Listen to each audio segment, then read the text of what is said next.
بسم اللہ الرحمن الرحیم۔ السلام علیکم ورحمۃ اللہ وبرکاتہ۔ حاضرین و ناظرین، چند دن سے سندھ کے اندر بہت زیادہ حالات خراب ہیں اور حالات خراب ہوئے ہیں ایک بلال کاکا نامی نوجوان کے قتل کے بعد۔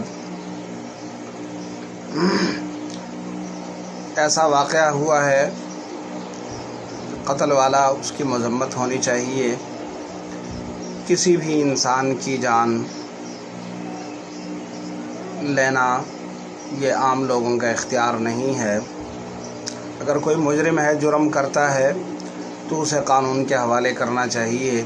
بجائے اس کے کہ قانون کو اپنے ہاتھ میں لیا جائے۔ لیکن اس کے بعد جس انداز سے اس قتل کو لے کر پشتونوں کے اوپر حملے ہوئے، پشتون قوم کے کاروبار کو نقصان پہنچایا گیا، ان کے املاک کو نقصان پہنچایا گیا اور ان کے کاروبار بند کرائے گئے، گاڑیوں سے اتارا گیا، تشدد کیا گیا،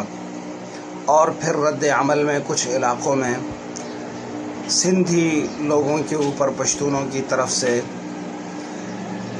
جو رد عمل آیا، یہ سارے کے سارے ایسے کام ہیں جو قابل مذمت ہیں، جو نہیں ہونے چاہیے، کیونکہ یہ ایسے کام ہیں جن کی وجہ سے ہمارا معاشرہ ایک بار پھر آگ اور خون کے اندر جا رہا ہے، ہمارے معاشرے کو آگ کی طرف دھکیلا جا رہا ہے۔ سارے کے سارے انسان سیدنا آدم علیہ السلام اور حضرت اماں حوا کی اولاد ہیں، اور سارے کے سارے انسانوں کو ایک دوسرے کے اوپر سوائے تقوی کے کوئی فضیلت نہیں ہے، چاہے اس کا تعلق کسی بھی رنگ و نسل سے ہو، کسی بھی قوم اور قبیلے سے ہو۔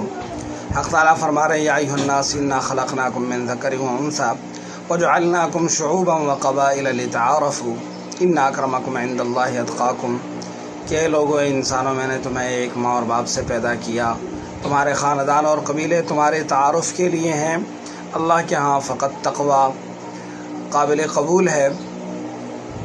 اور نبی کریم صلی اللہ علیہ وسلم نے حجۃ الوداع کے خطبے پر میں جو ارشاد فرمایا تھا کہ لا فضل لعربی علی عجمی، کہ کسی عربی کو عجمی کے اوپر کوئی فضیلت حاصل نہیں ہے، اور فرمایا کہ نہ کسی گورے کو کالے کے اوپر اور نہ کسی سفید کو کسی سانولے کے اوپر کوئی فضیلت حاصل ہے،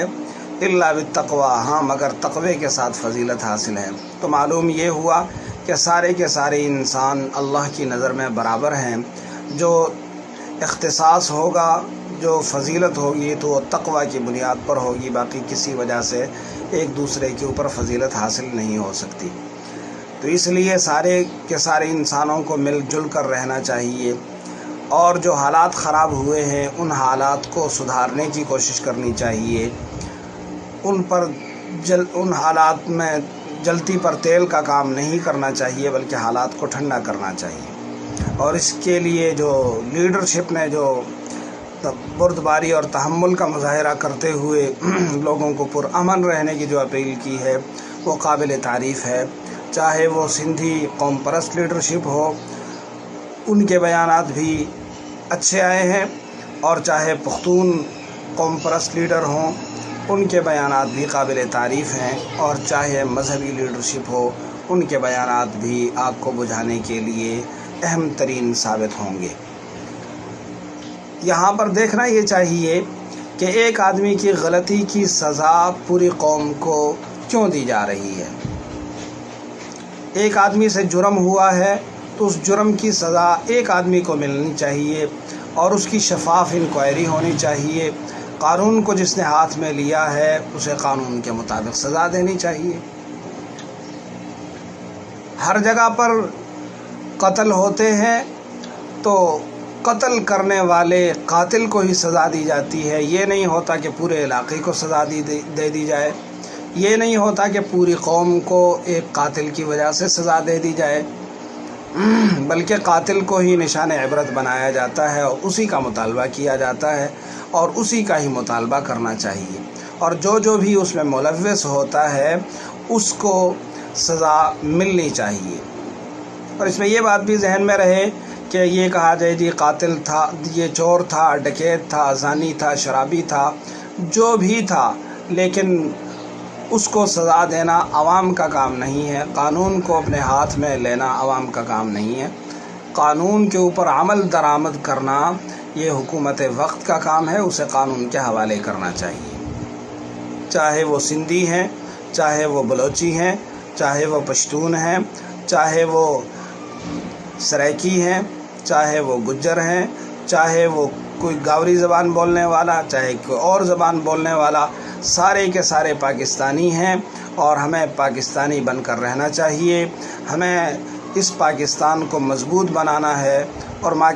پاکستان مضبوط اسی صورت میں بن سکتا ہے کہ جہاں پر امن ہو، آشتی ہو، ایک دوسرے کا احترام ہو۔ جیسے ایک سندھی کا خون قابل احترام ہے، اس کا مال اور اس کی عزت اور آبرو قابل احترام ہے، اسی طرح ایک پشتون کی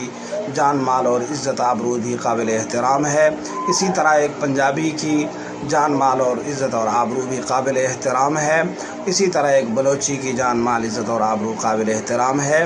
اور یہ ہر ایک کو یہ بات سمجھنی چاہیے۔ بہت زیادہ نقصان ہم نے کیا ہے، بہت زیادہ لاشیں اٹھائی ہیں، اور ہم نے امن کے لیے بہت بڑی قیمت چکائی ہے، اور اگر اب بھی ہم ہوش میں نہ آئے تو ہمارا دشمن فائدہ اٹھائے گا، جس کی وجہ سے امت کا شیرازہ بکھر جائے گا، اور ہمارے ملک کے لیے ایسی چیزیں خطرناک ثابت ہو سکتی ہیں۔ لہٰذا سارے کے سارے پاکستانی، چاہے ان کا تعلق کسی بھی قوم، کسی بھی رنگ و نسل، کسی بھی زبان سے ہو، وہ آپس میں اتفاق، اتحاد، الفت، محبت اور مودت سے رہیں، پاکستان کو مضبوط کرنے کے لیے کام کریں، اسلام کی سربلندی کے لیے کام کریں۔ جو میں نے باتیں کی ہیں، ان باتوں کو خود بھی عمل کرنے کی کوشش کریں، اور ان باتوں کو آگے زیادہ سے زیادہ شیئر کرنے کی کوشش کریں۔ والسلام۔